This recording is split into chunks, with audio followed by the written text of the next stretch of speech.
Hi, my name is Ellie.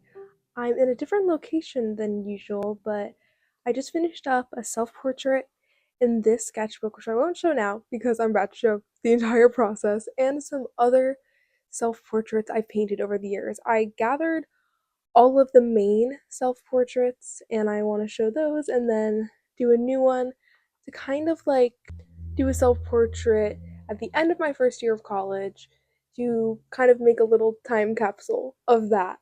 And yeah, I if you're new here like to paint and crochet, and I really hope you enjoy this painting. I love a lot of things about it and I don't like other things about it, which is very vague, but I hope you enjoy watching me paint it and seeing my other self-portraits I've made over the years.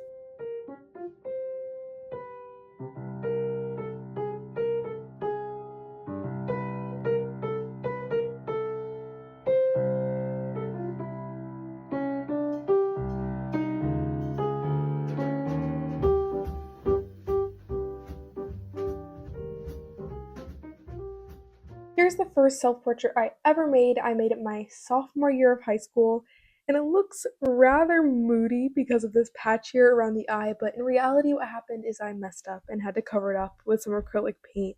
It's a side profile, which I haven't done since, and I think that would be something fun to look into again. And there are certain aspects I love about this, including this ear here. I love the yellows and the reds going together, and the way these lips blend into the face, which is something I used to do a lot, but I don't really do that too much anymore. So maybe there's two things to learn from this piece that I can reincorporate into my art. This next one is also from my sophomore year of high school. You can tell it doesn't really bear my resemblance too much, and I look a lot different here though. My hair is longer, I'm 3 years younger, but there are certain aspects I love, like these blues and purples, but yeah, this is probably my least favorite of the bunch. This one is also from my sophomore year of high school with the little heart on the cheek. I must have really enjoyed painting self-portraits that year, and I also had this little blush stamp that made little hearts, so I think that's probably why I included this little heart on the cheek here. There are certain aspects I really, really love about this piece, even though I hated it when I first made it. I love these primary colors coming together in certain points in the face, and I really, really love the lips in this piece. I think they look a lot like my lips in real life, which is something I have been having a hard time capturing recently, but perfected years ago. Yeah, but I really hated this one when I first made it, but now I love it, which is nice to know that maybe art I make now, I don't really like, my opinion of it can change. Yeah. This is probably to date my favorite self-portrait. I made it my junior year of high school, and it is of me crying, but it's not as moody as you'd think.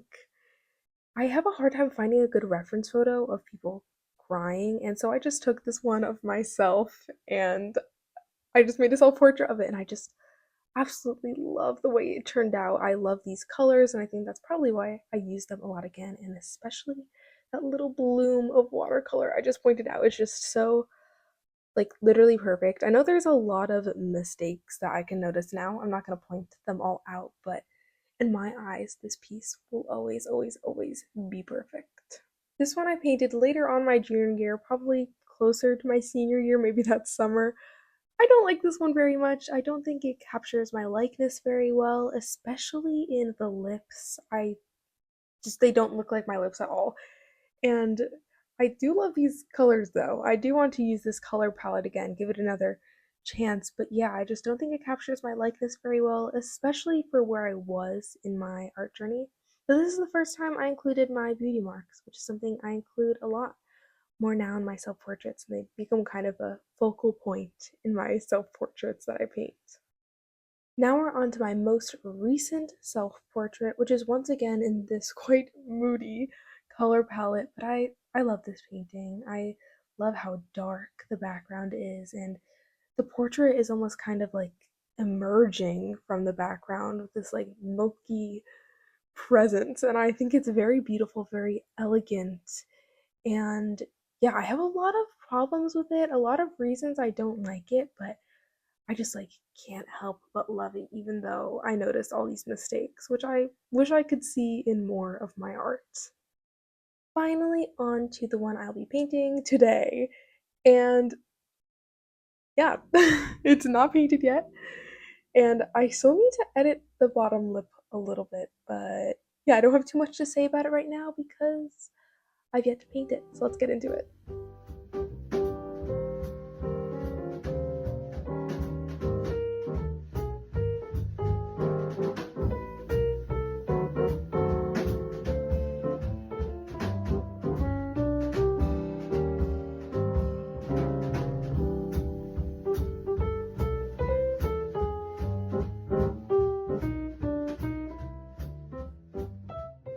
Now I'm finally on to actually painting the self-portrait, and I love this color palette I chose. I was looking through all those other self-portraits and I realized none of those color palettes really represented me very well. They were all kind of dark with a lot of purples and blues when I feel like I'm a pretty bubbly person. So I chose these very springy colors. Right now I'm using this striking blue from Kuretake Gansai Tambi, and this might be my favorite paint that I own. As you can see here, it can get really opaque, which is kind of cool and kind of different for a lot of watercolors. And Kuretake Gansai Tambi has a lot of paints that kind of can get thick like this, which I really like. But this color is just so striking, and I feel like whenever I use it, it makes my paintings look joyful, and I kind of wanted to capture some joy in this painting.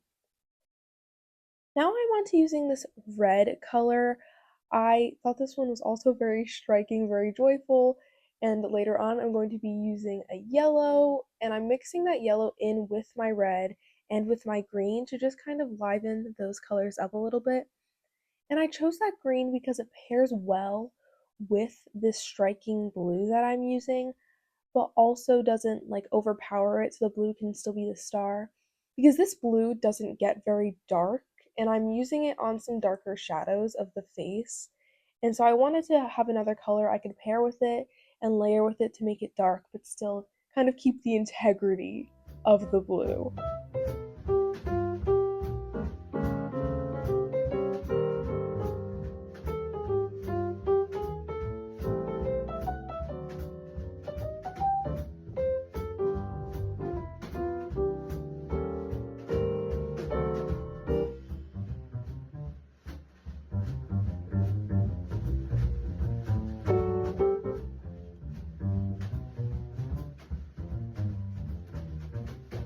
I love painting self portraits. They're my absolute favorite thing to paint.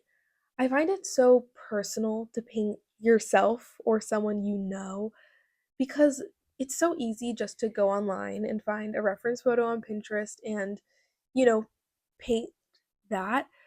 But there's just this whole other level of not just trying to capture someone physically, but to like capture their essence in a way.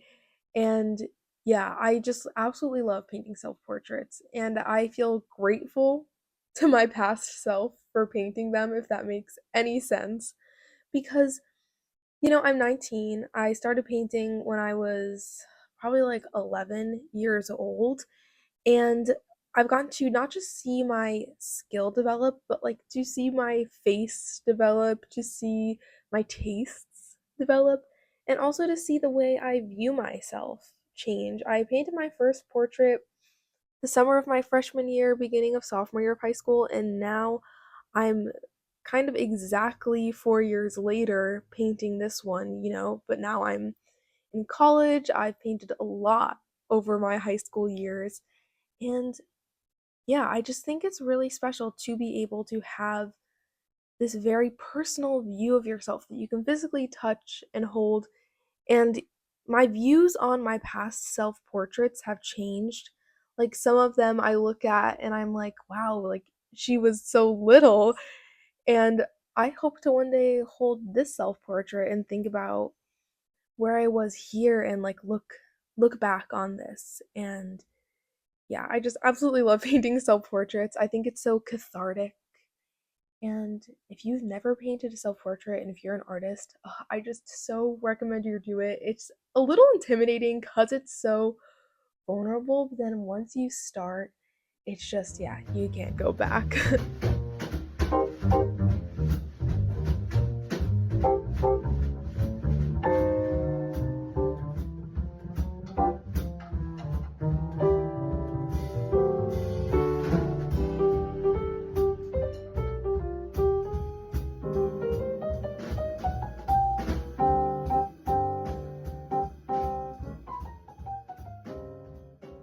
Now let's talk a little bit about the process of this painting and some of the specific things I was encountering.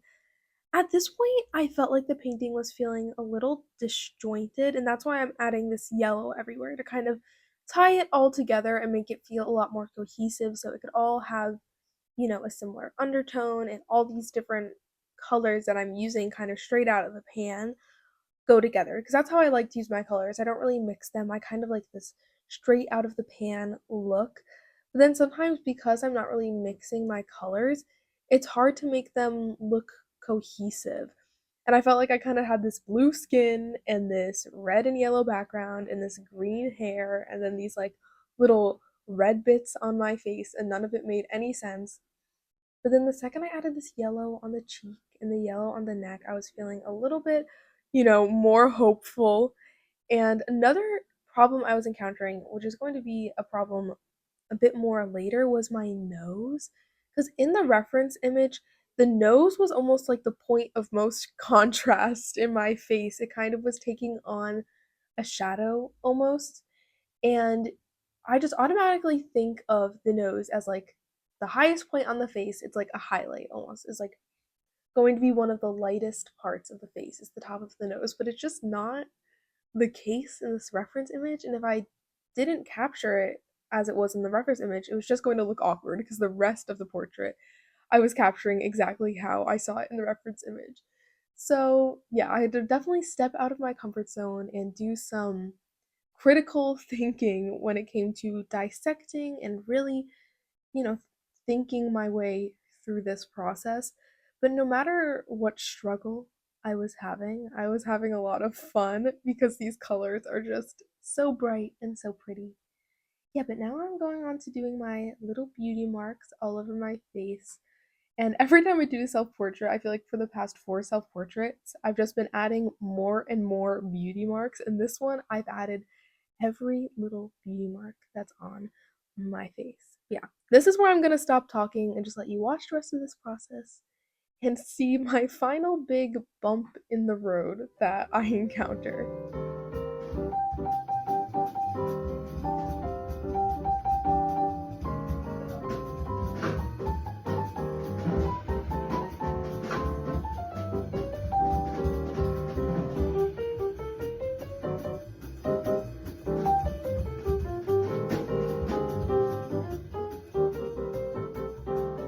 So you just saw the final result, and I think it looks like me a little bit. I think I've painted other ones that look a little bit more like me. I think my face is a little rounder than this, and there's just something wonky in the lips. But other than that, I love the colors, and I feel like it represents my spirit, I guess, quite well. I painted it and then I filmed like a video of pulling out and like, oh, like here's the final painting. It was supposed to be like that's what's gonna go in the video. I'm done. I'm putting this down. And I looked at that video and I was just like, I don't like that. Like there's something off. And I realized that the nose, like in my reference image, has a lot more, I don't know, color to it. And the nose was just kind of bleh, and the background was a little bit too light in contrast with the portrait. And there wasn't enough attention being drawn to the eyes, which are 99% of the time what I'm aiming to be the focal point of the portrait. Like the eyes is the focal point of the face of a person that you're looking at. And the green I chose to use for the eyes just wasn't providing that contrast for me. And so I went in with these red eyelashes, and I think they add that punch and draw your eye to the portrait's eyes. Yeah, in a way that just kind of completes it. Yeah, I'm overall happy with it. I decided to add the year at the bottom there, which isn't something I'm planning on doing with like the rest of my paintings. But for a self portrait, I think it was nice to add the ear just in case, I am 90 years old looking back at these, and I can't remember what year it's from. But yeah, I hope you enjoyed watching me paint this. And if you want to see more of my paintings, I mostly post crochet stuff here, but my last two videos have been painting. But if you want to see all the paintings I make, I post them all at my Instagram, ellie.watercolors. And I hope you have a great day. Bye.